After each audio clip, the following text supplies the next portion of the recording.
আছে, তাকে আমরা যেমন দেখে আসলাম, এখন তাকে ফ্রিজিং করে আসছি। তার ব্যাপারে তাকে কিভাবে যত সুযোগ করা যায় সেটা করা, এটা তোমার দায়িত্ব, আমার দায়িত্ব।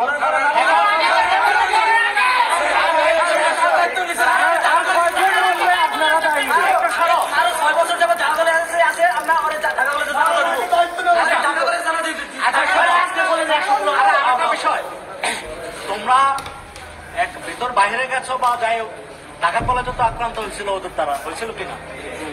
হয়েছে কিনা? তো সেটা যদি এখন তোমাদের কিভাবে গেছো, তোমরা নিজের আবেগে গেছো বা যেমন